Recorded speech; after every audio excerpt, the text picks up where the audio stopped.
할렐루야. 오늘 6월 첫째 주 주일 이 예배에 함께 하시는 여러분들을 주님의 이름으로 환영하고 축복합니다. 저희 다 같이 조용한 기도 하심으로 우리 6월 첫째 주 예배를 하나님 앞에 드리도록 하겠습니다. 기도합니다.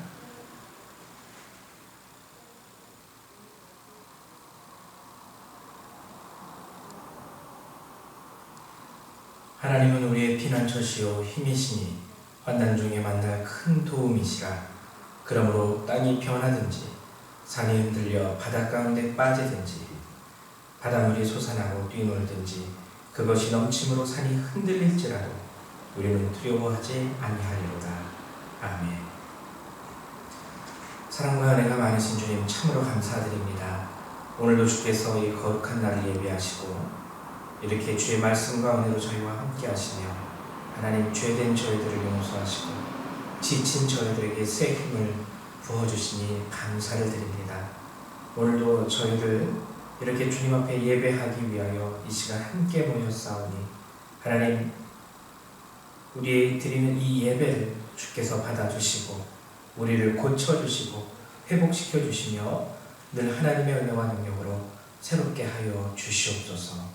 오늘도 우리의 예배를 받아주시며 감사드리고 주 예수님의 이름으로 기도했습니다. 아멘. 우리 이 시간 다 같이 사도신경으로 주님 앞에 신앙 고백하도록 하겠습니다.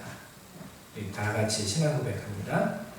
나는 전능하신 아버지 하나님 천지의 창조주를 믿습니다. 나는 그의 유일하신 아들 우리 주 예수 그리스도를 믿습니다. 그는 성령으로 잉태되어 동정녀 마리아에게서 나시고 본디오 빌라도에게 고난을 받아 십자가에 못 박혀 죽으시고 장사된 지 사흘 만에 죽은 자 가운데서 다시 살아나셨으며 하늘에 오르시어 전능하신 아버지 하나님 우편에 앉아 계시다가 거기로부터 살아있는 자와 죽은 자를 심판하러 오십니다. 나는 성령을 믿으며 거룩한 공교회와 성도의 교제와 죄를 용서받는 것과 몸의 부활과 영생을 믿습니다. 아멘. 저희 이 시간 찬송가 3장 함께 찬양하도록 하겠습니다. 송영 3장입니다.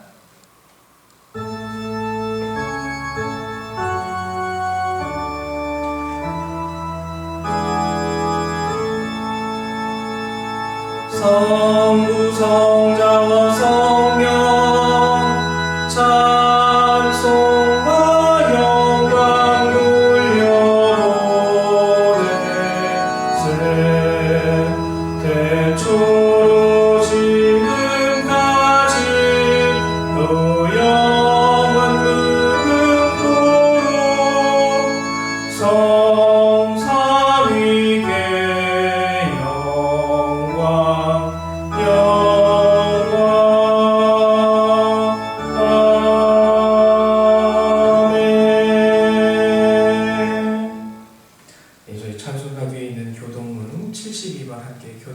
하겠습니다. 교동문 72번입니다.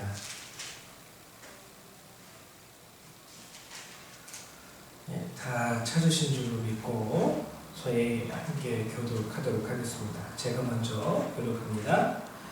내가 기뻐하는 금식은 흉악의 결박을 풀어주며 멍에의 줄을 끌어주며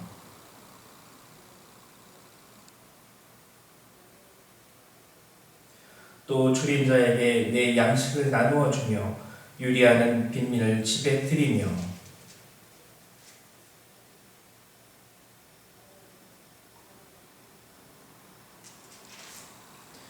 그리하면 내 빛이 새벽같이 비칠 것이며 내 치유가 급속할 것이며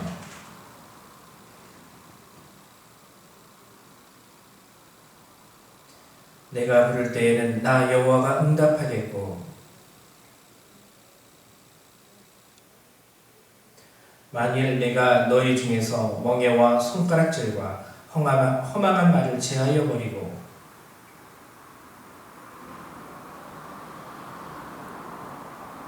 내 빛이 흑암 중에서 떠올라 내 어둠이 낮과 같이 될 것이며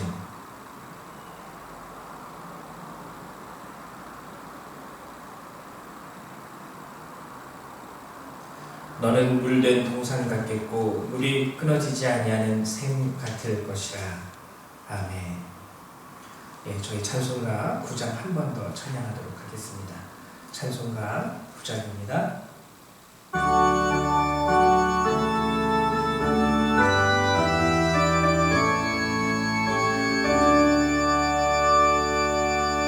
하늘에 가득 찬 영광의 하나님, 온 땅에 충만한 존귀하신 하나님, 생명과 빛으로 지혜와 권능으로 언제나 우리를 지키시는 하나님, 성부와 성자와 성령 삼위의 하나님, 우리 예배를 받아주시옵소서. 사랑이 넘치는 자비하신 하나님, 은혜가 풍성한 구원의 하나님, 자매의 심령에 평안을 주시옵고 죄악의 영을 용서하여 주소서. 찬송과 영광과 생명 구원의 하나님, 우리 예배를 받아주시옵소서. 연약한 심령을 굳게 세워주시고 우둔한 마음을 지혜롭게 하시고 주의 뜻 받들어 참되게 살아가며 주 말씀 따라서 용납하게 하소서. 권능과 지혜와 사랑 은혜의 하나님, 우리 예배를 받아주시옵소서. 주 앞에 나올 때 우리 마음 기쁘고 그 말씀이 내어 새 희망이 솟는다. 고난도 슬픔도 이기게 하시옵고 영원의 이때로 살아가게 하소서. 우리의 자랑과 기쁨 생명의 하나님, 우리 예배를 받아주시옵소서.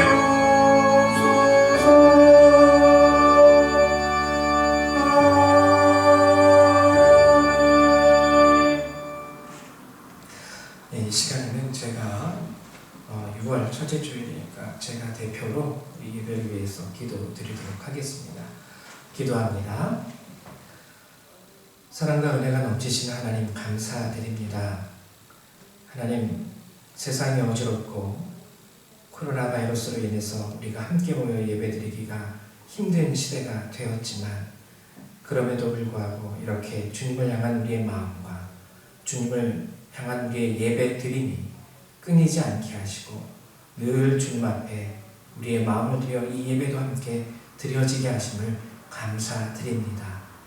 하나님, 교회 안에서 함께 예배드리면 더욱 좋겠지만 저희가 교회 안에서 예배드리지 못함도 주님 용서하여 주시고 그럼에도 불구하고 온전한 마음과 하나님 뜻을 가지고 주님 예배하기 원하오니 이 시간 예배드리기 원하는 모든 자들 하나님 불쌍히 여겨주시고 긍휼히 여겨주셔서 그들이 드리는 이 예배를 주께서 귀하고 기쁘게 받아 주시옵소서.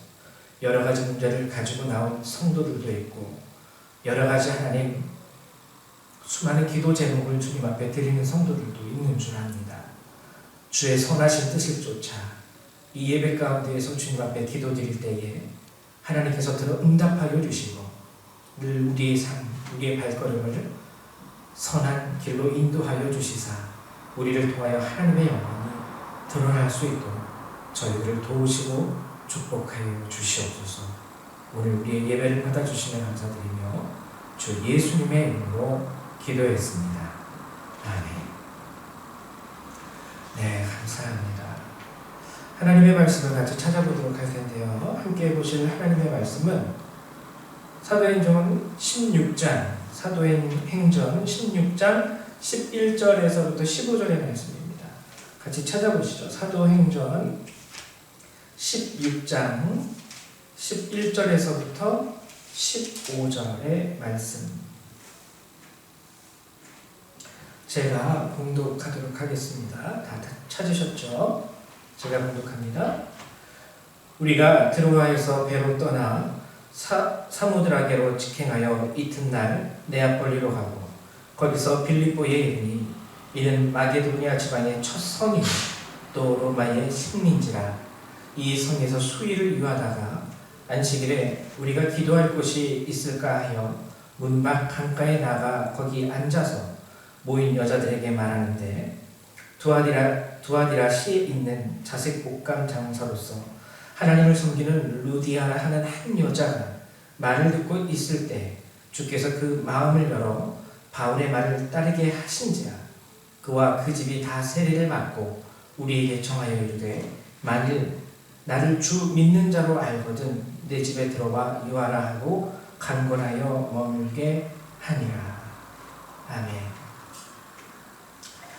예, 오늘 함께 나눌 본문 저희가 읽은 이 사도행전 16장 11절에서 15절의 말씀은 바울의 2차 전도 여행에 관한 말씀입니다. 첫 번째로 바울은 여러분들이 아시다시피 3번에 걸쳐서 그의 생애에 있어서 전도 여행을 하게 되죠. 첫 번째는 안디옥 교회에서 처음 바울과 바나바가 따로 세움을 받아서 지금으로 치면 선교사로 이제 세움을 받아서 파송을 받게 되는 장면. 그리고 오늘 두 번째 장면입니다. 마게도냐. 두 번째 바울이 2차 전도 여행을 떠났을 때 우리가 특징적으로 알고 있는 한 가지 성경에 나온 이야기는 성령께서 원래 바울이 가고자 했던 지역, 소아시아 지역이라고 우리가 알고 있죠.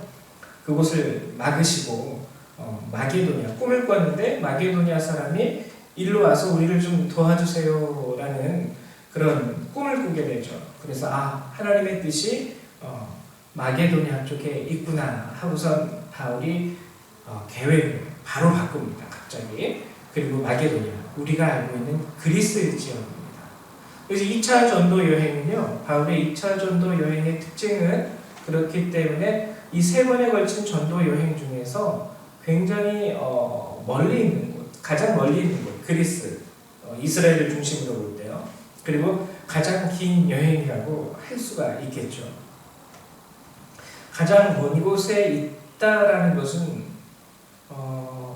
익숙하지 않은 여행이기도 하다는 뜻이에요. 그리스, 헬라 문화의 중심지였지만 이때 2차 전도 여행 요 시기를 빼고는 바울이 마게도냐 지방을 한 번이라도 그냥 관광이라도 가본 적이 그런 기록이 성경에는 없어요. 그러니까 저희가 추측하건대 아마 바울 생애에 이 마게도냐 지방이라는 것은 이때가 첫 방문이었을 것입니다. 그럼 여러분 우리가 상상할 수 있을 거예요. 내가 전혀 알지 못했던 거. 우리도 가끔 그런 경우 있잖아요. 이렇게 맨날 이렇게 귀로 유럽 그리고 미국. 근데 막상 떠나려고 한다면 약간 이제 이미 많이 들어서 익숙해서 알고는 있지만 미지의 세계, 뭔가 이렇게 신비한 뭔가 있지 않을까?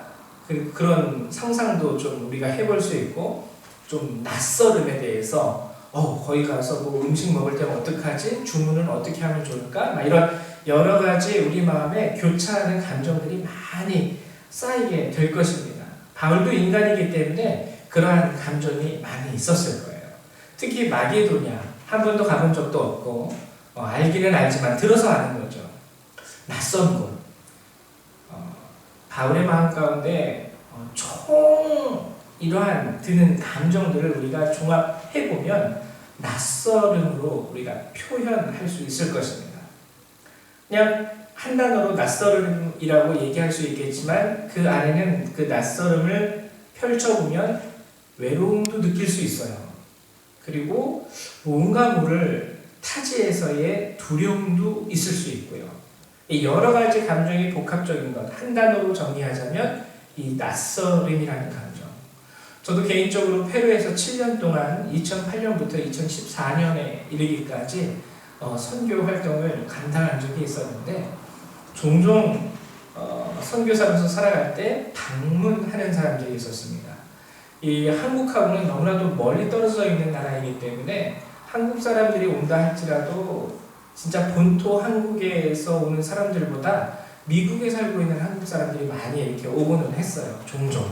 그래서 그들과 함께 만날 수 있는 시간을 갖기도 했었는데, 그때마다 그분들이 한마디씩 공통적으로 하는 말씀들이 하나씩 있었습니다. 그게 뭐냐면 선교사님 살만하네요 라는 말이었어요. 뭐 이 세상에 사람이 살고 있는 곳에 살만하지 못한 곳이 어디 있겠습니까? 어디든 다 사람들이 적응하고 사는 것이기는 하죠. 근데 그분들이 와가지고 여기도 살만하네 라고 얘기하는 것과 선교사로서 평생 거기서 살 것을 생각하고 살아가는 제가 그 말을 들었을 때 그 느낌은 서로가 굉장히 많이 괴리감이 느껴졌어요. 이분들은 쉽게 말하면 뭐 길어야 일주일 아니면 2박 3일, 3박 4일 일정을 가지고 단기 선교로 오신 분들도 있고 관광차 오시는 분들도 있는 거죠. 관광으로 오시는 분들, 그리고 단기 선교로 오시는 분들은요, 때가 되면 한 2, 3일 후, 길어봤자 일주일 후에는 돌아가게 되는 것을 알고 있기 때문에 그 새로운 환경에 대해서 어떻게 그분들에게 다가오냐면 신비함으로만 다가와요. 신기함. 여기도 커다란 대형마트가 있네. 여기도 식당에서 이런 음식 먹을만 하네. 이런 신기함. 그러니까 거기에서 느껴지는 감정은 살만하네. 근데 진짜 거기에서 털을 잡고 이제 뼈를 묻기를 각오하고 살아가는 사람들은 그 감정이 틀려요. 이 살만한 애가 아니에요. 모든 게 다 낯설어요. 여러분, 살기 위해서는 행정적인 절차를 대표적으로 밟아야겠죠. 신고할 것도 많이 있습니다. 그럼 그 나라 정치와 사회와 문화에 따라서 신고서는 어떻게 작성해야 될지, 관공서에 가서 쉽게 말하면 우리나라에서 주민등록 떼듯이 다 기록하고 적고 나는 누구고 이게 다 낯설어요. 힘들고 절차, 여기서 또 이거 서류 떼오세요. 저기 가서 저런 서류를 만들어 오셔야 됩니다. 이런 여러 가지 막 이제 그 나라에서 이렇게 요구 조건 제시하는 것들이 있죠. 그런 거 하나하나 충족해 가면서 털을 잡으며 살아가다 보면 살며 굉장히 낯설어요. 힘들기도 하고 외롭기도 하고 두렵기도 하고 또 뭘 해야 될까? 서류 하나 쓰는데 잘못 기록하면 어떡하지? 빠꾸당해서 또 다시 써야 되면 어떡하지? 게다가 그 당시 페루는 우리나라처럼 인터넷이나 이런 환경 안에서 집안에서 컴퓨터를 딱딱딱딱 해가지고 전송할 수 있는 그런 상황이 아니었고 모든 게 다 수기였어요. 그래서 뭐 하나 하려면은 그 관공서에 반드시 줄을 서서 아침부터 새벽부터 기다려서 한 3-4시간 기다려서 가서 바로 관공서에 이렇게 접수를 하고 거기서 빠꾸되면은 또 집에 돌아가서 다시 그거를 만들고 한 2, 3일 후에 다시 와서 또 3-4시간 기다려서 다시 접수를 하고 이렇게 되니까 그분들 관광차 오신 분들과 털을 잡고 살아가야 되는 나의 입장 가운데서는 이 페루라는 환경이 굉장히 다르게 다가온 거죠. 그분들한테는 살만한 곳으로 다가온 거고 저한테는 물론 저의 부족함도 있었겠지만 되게 어려운 곳으로 느껴지게 되고 그런 경험이 있었습니다. 아마 제가 볼 때 바울도 그러했을 거예요. 물론 선교 여행이었기 때문에 다시 돌아갈 것을 계획하고는 있었겠지만 그냥 2, 3일 들어가서 거기서 예수 믿으세요 하고 그냥 오는 그런 선교 여행이 아니라 정말 그곳에서 바울도 한 달, 2달 막 길게는 서너 달 거기 기거하면서 교회를 세우고 교회 공동체를 이렇게 예수를 전하면서 예수 믿는 사람들과 함께 작은 소규모의 공동체도 세우고 그렇게 하려면은 바울도 거기서 터를 잡고 그 사람들 가운데서 함께 살 수 있어야 합니다. 그렇기 때문에 바울의 별명이 텐트 메이커죠.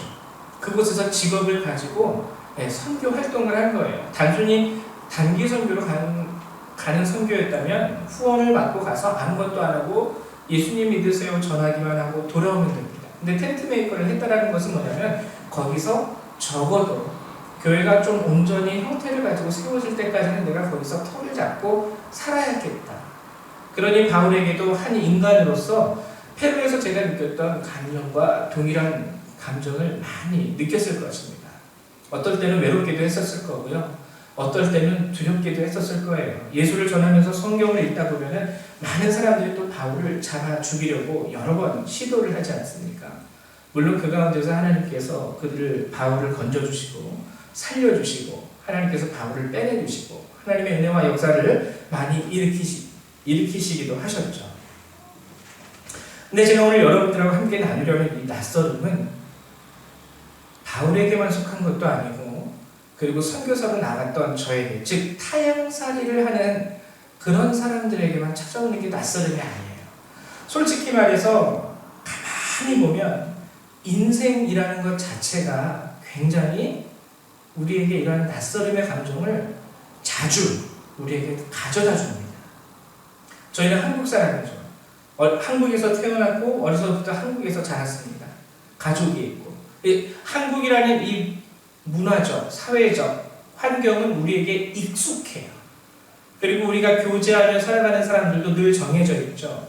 그래서 매일 그 사람들과 얘기하고 만나고 또 전화하고 교제하고 사람들도 익숙하고 환경도 익숙하고 사회적 제도뿐만 아니라 문화도 굉장히 익숙합니다. 그러나 인생이라는 것은요 그럼에도 불구하고 낯설 때가 많아요.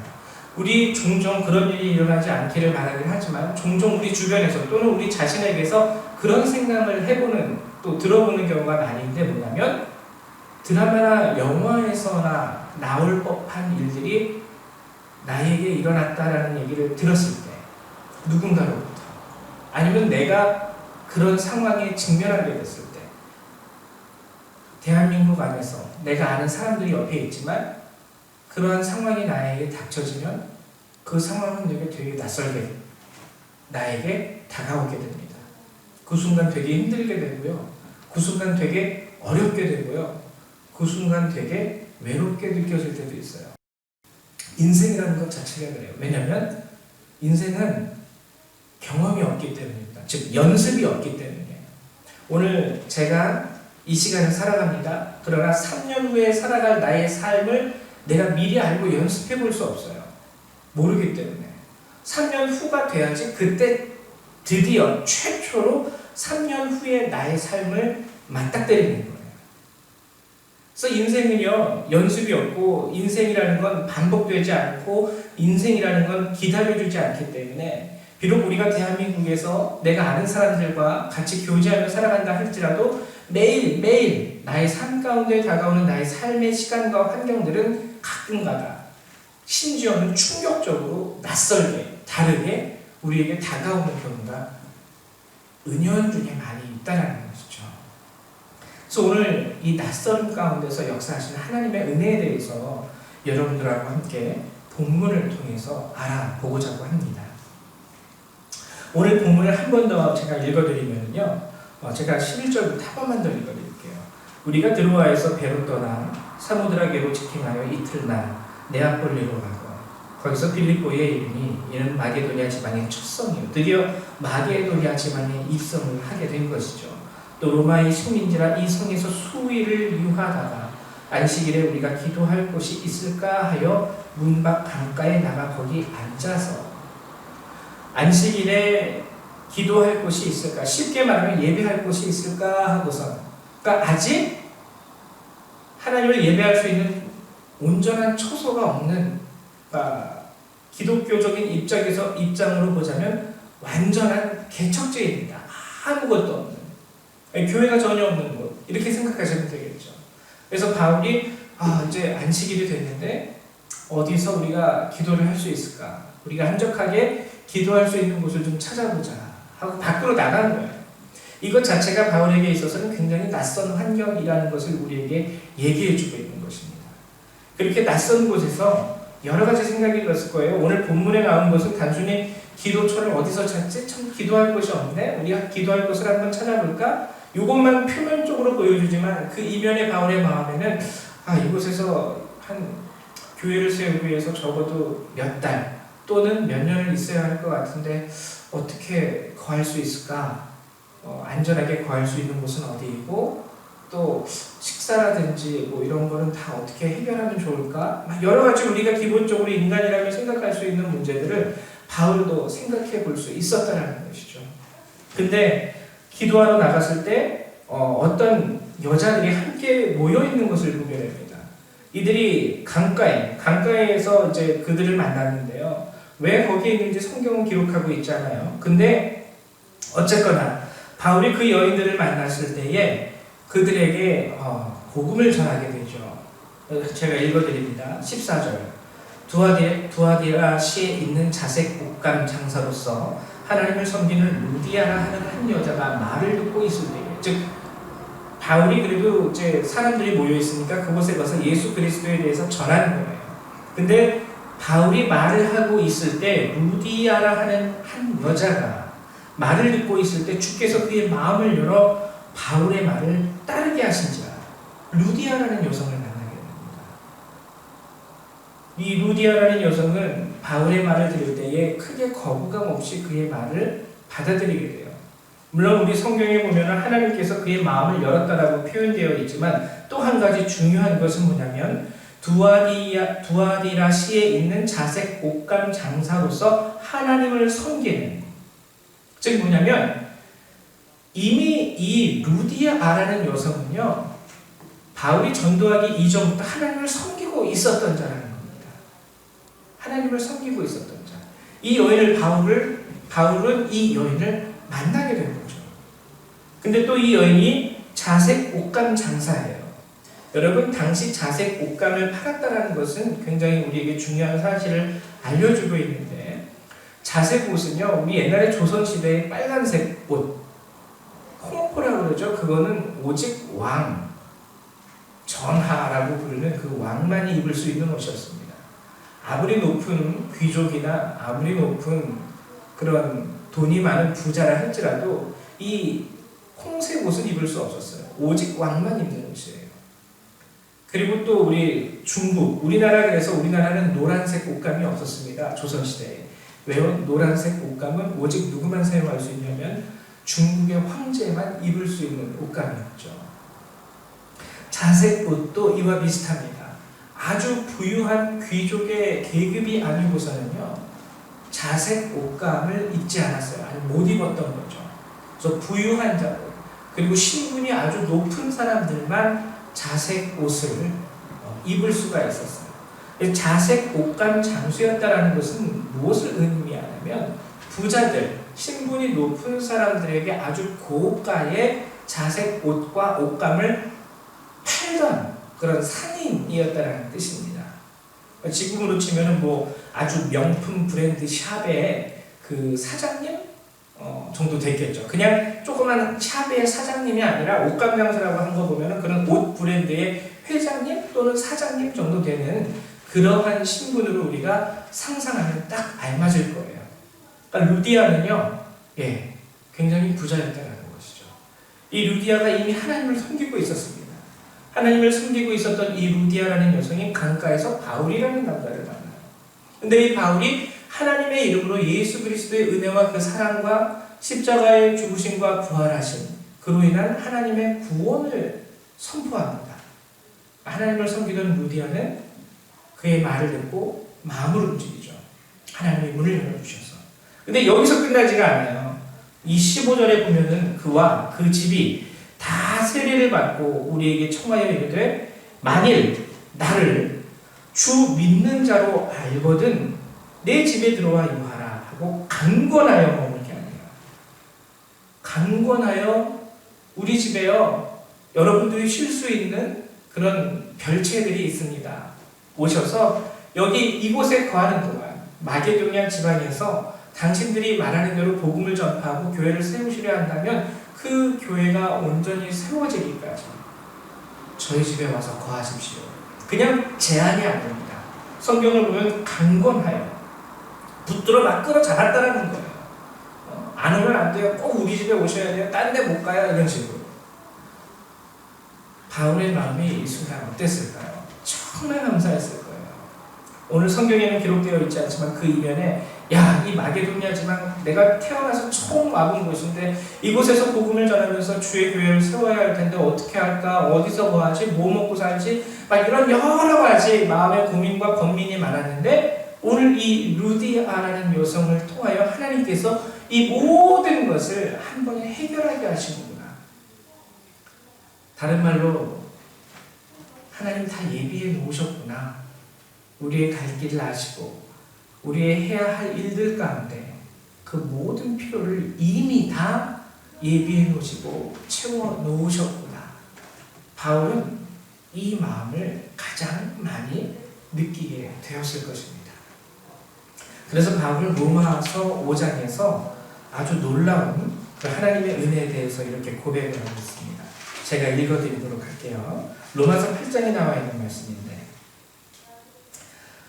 낯설은 우리 인생 가운데에서 우리가 인생의 낯설음을 맞닥뜨리게 되었을 때 이 로마서 8장이 우리에게 참 커다란 위안이 됩니다.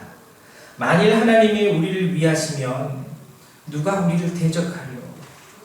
자기 아들을 아끼지 아니하시고 우리 모든 사람을 위하여 내주시니까 어찌 그 아들과 함께 모든 것을 우리에게 주시지 아니하겠느냐.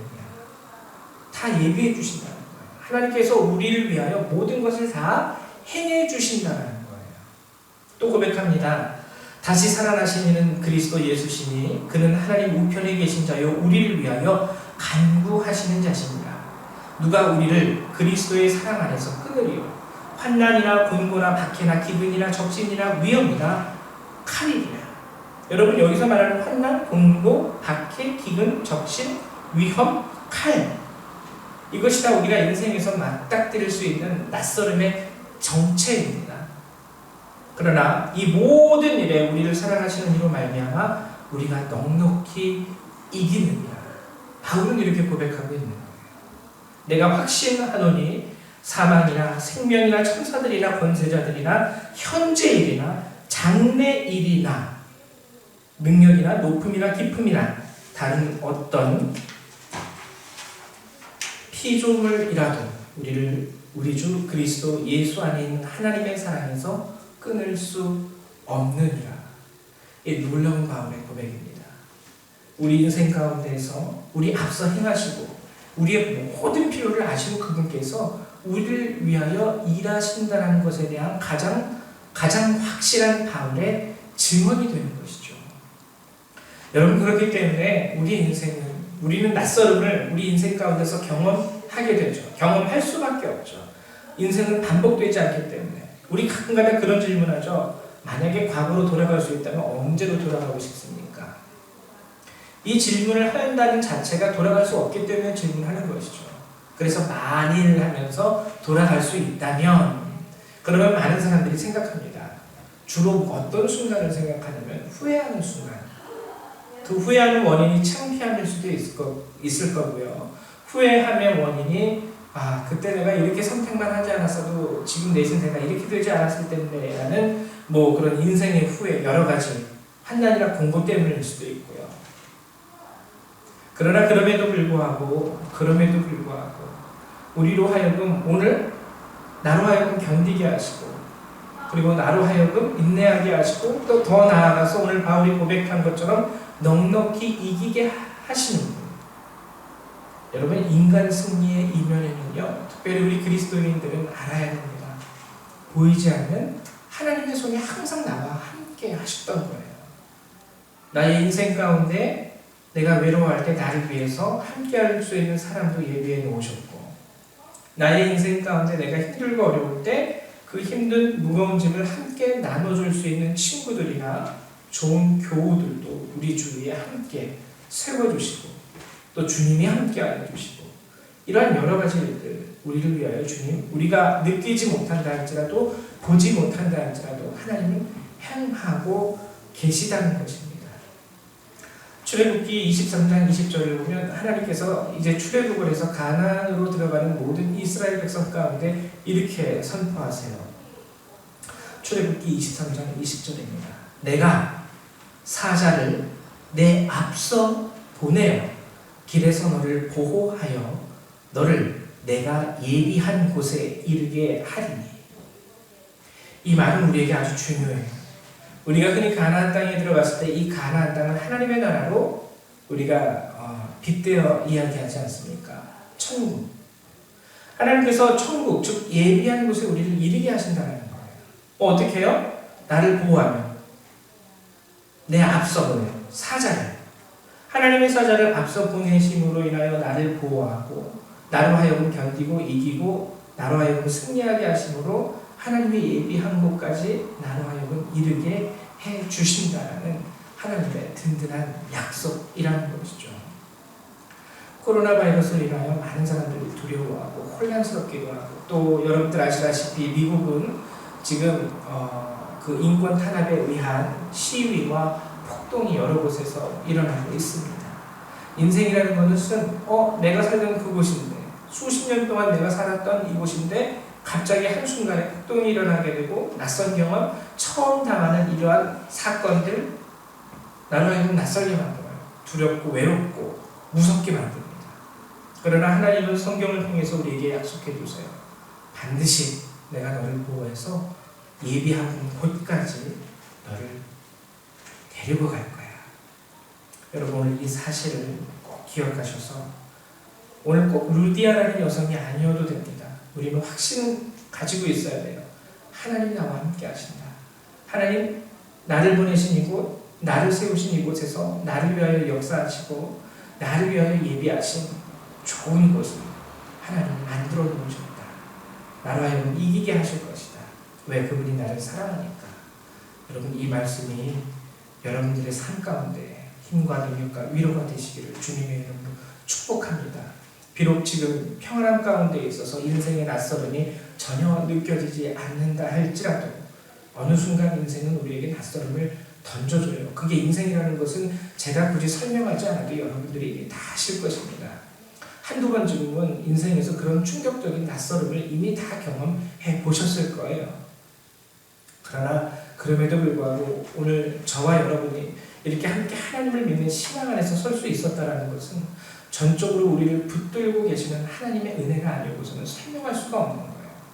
그때 하나님께서 누구를 통하여 나를 도와주셨고, 그때 하나님께서 누구를 통하여 나를 굳세게 하셨고 세워주셨고, 그나마 웃을 수 있게 하셨고 평안할 수 있게 하셨고, 이것이 다 하나님의 은혜와 사랑 가운데 우리를 위하여 역사하시는 하나님의 놀라운 능력을 잊지 않으시기를 주님의 이름으로 축원합니다. 예, 우리 이 시간 다 같이 잠깐 기도하는 시간 갖도록 할 텐데요.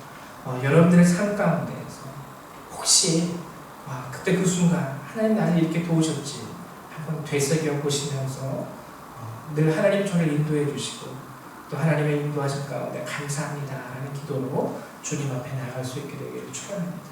우리 다 같이 기도하는 시간 갖도록 합니다.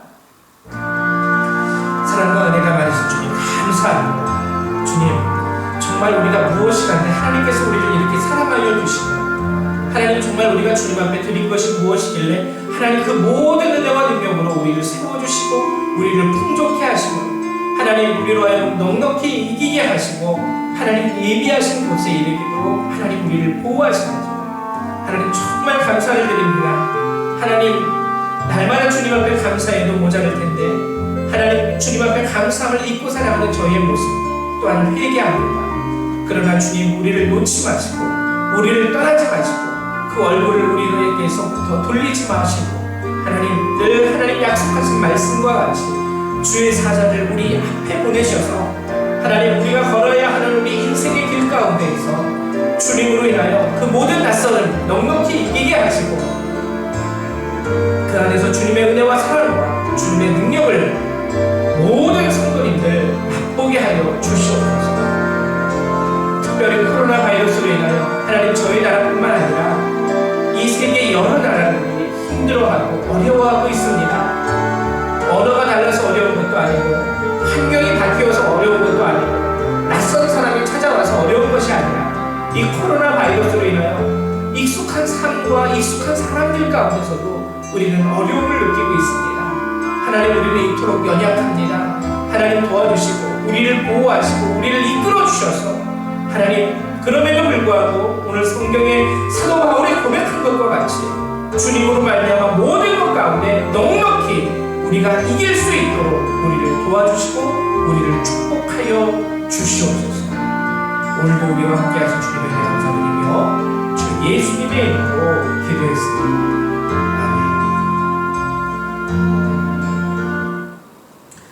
네, 감사합니다. 우리 이 시간에는 찬송가 456장 함께 찬양하시면서 우리 준비하신 예물을 하나님 앞에 드리도록 하죠. 456장입니다.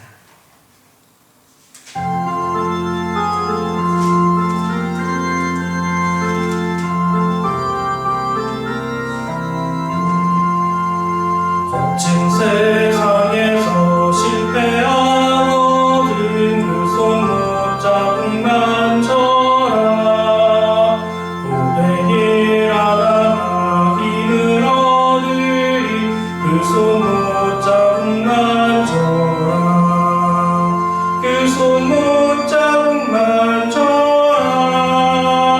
그 손 못 잡은 만져라. 주가 널 지키며 인도하시리. 그 손 못 잡은 만져라. 내가 어둠 속을 걸어갈 때에 그 손 못 잡은 만져라. 주가 참표하는 내게 주시리. 그 손 못 잡은 만져라. 그 손 못 잡은 만져라. 그 손 못 잡은 만져라. 주가 널 지키며 인도하시리. 그 손 못 잡은 만져라. 내가 부활의 주 따라가려면 그 손 못 잡은 만져라. 내가 주 안에서 길이 살리라. 그 손 못 잡은 만져라. 그 손 못 잡은 만져라. 그 손 못 잡은 만져라. 주가 널 지키며 인도하시리. 그 손 못 잡은 만져라. 너의 죄악의 짐 무거울 때에 그 손 못 잡은 만져라. 마음 문 열고서 주를 모셔라. 그 손 못 잡은 만져라.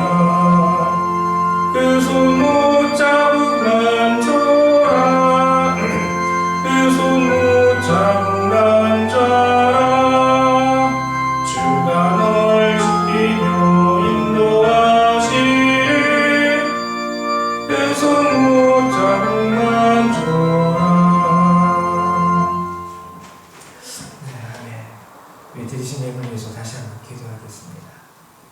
하나님 감사합니다. 우리 성도님들 한 주간 하나님 저 사회 가운데에서 정말 땀 흘리고 힘들고 어렵고 때로는 오늘 바울이 느꼈을 그러한 낯설은 그러한 감정 가운데서도 하나님 열심히 일하고 저들이 또한 아버지 그 가운데서 얻은 소득의 일부를 주님 앞에 이렇게 감사함으로 내어드립니다. 하나님, 늘 주께서 주시는 은혜에 비하면 우리의 드린 이 모든 것들 작은 것에 불과하겠지만, 그럼에도 불구하고 우리의 땀과 우리의 마음 흘려 주님 앞에 드리오니 하나님 귀하게 받아주시며, 또한 아버지 이 예물뿐만 아니라 그들의 마음도 하나님이 읽어 받아 주시옵소서. 하나님, 사랑하는 성도님들 한 분 한 분 붙잡아 주셔서 늘 하나님의 말씀과 은혜 안에 살아갈 수 있도록 도와주시고, 저들의 삶 가운데 낯설음에 직면하게 될 때에 오늘 주께서 약속하신 주의 말씀으로 말미암아 저들로 하여금 넉넉히 이기게 하여 주시옵소서. 이 예물을 받아주시며 감사드리며 주 예수님의 이름으로 기도했습니다. 아멘. 네, 감사드립니다. 예, 특별하게 여러분들에게 드릴 광고의 말씀은 없고요. 다만 이제 아이들이 이제 다음 주부터 바로 개학을 하게 되죠. 그래서 여러분 아이들이 학교 생활 잘할 수 있도록 여러분 기도도 해주시고, 또 코로나 바이러스로 인해서 많이 혼란스러운 때에 아이들 건강 지켜달라고 주님 기도하시기를 부탁드립니다. 그리고 또 교회 부흥을 위해서도 꼭 기도해 주십시오. 그래서 저희 교회가 하나님 앞에 단순히 사람만 많아지는 교회가 아니라 온전한 마음으로 이 어두운 세상 가운데 빛을 간직하면서 살아갈 수 있는, 그리고 그러한 교회가 되게 해달라고 여러분 기도해 주시기를 부탁드립니다. 예, 우리 마지막으로 우리 찬송가 1장 찬양하시고 축도하시고 예배를 마칩니다.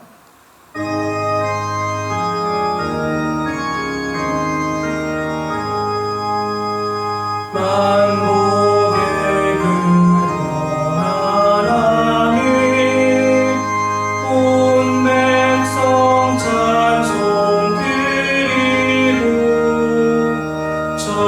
천사여 찬송하세. 찬송 성부 성자 성령.